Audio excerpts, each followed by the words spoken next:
vėl iš naujo viskas sujudėjo pačioj manyje.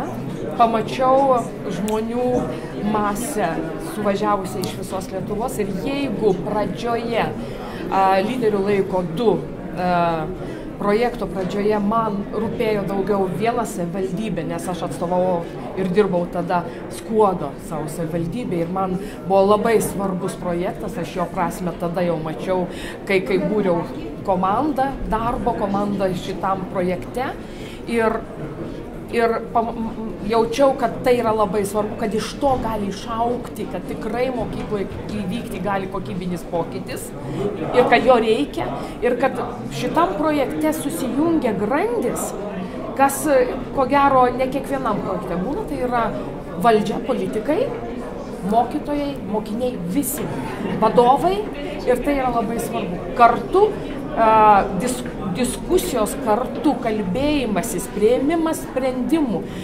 dalyvaujant politikams diskusijose yra labai svarbu, nes mokykla, mokytojas, vadovas, jie įpratę gyventi, diskutuodami, kalbėdamėsi, tardamėsi su vaikais, be vaikų, bet jie tame procese visada yra. Ir kalba apie švietimą labai daug, priima sprendimų daug. Bet kiti sprendimai, kuriuos priima steigėjas, dažnai būna priimami, pasitikint arba nuogirdos tokios, sakykime, kaip pagal nuogirdą, nedalyvaujant pačiam giliuose diskusijoje. Man atrodo šiandien, kad šito projekto didelė vertybė yra ta, kad kartu su mokytoju, vadovu, su mokiniais, tėvais, nes ir tėvai dalyvauja ir politikai, tie, kurie rengia ir tvirtina reglamentuojant švietimo dokumentus. Tai yra, man atrodo, labai svarbu. Ir aš matau prasmę, kad šiandien, kad strategija dar yra būtent diskusijos variante, kad šitas visas forumas vyksta būtent šiandien, tai irgi, man atrodo, labai svarbu.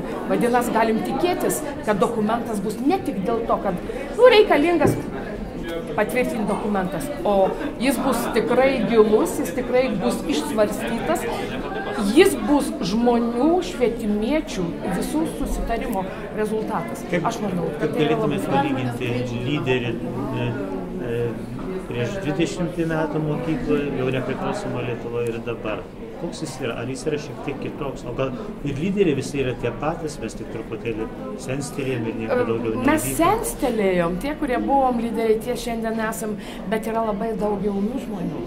Ir tai yra gerai. Nes ir šiandienos auditorijai, forumo dalis yra jaunų žmonių. Studentai, buvę studentai, ką tik tai pradėję dirbti. Ir tai rodo, kad ir mūsų netgi kartu kalbėjimas irgi, mes turim savo patirtį. Jie turi galbūt tą jaunatvišką maksimalizmą. Mes sudedam viską į vieną visumą. Ir aš manau, kad ir jie liktai tokie pasidaro solidesni, mes galbūt pasidarom labiau jaunatviški jų pagalbos, su jų pagalba.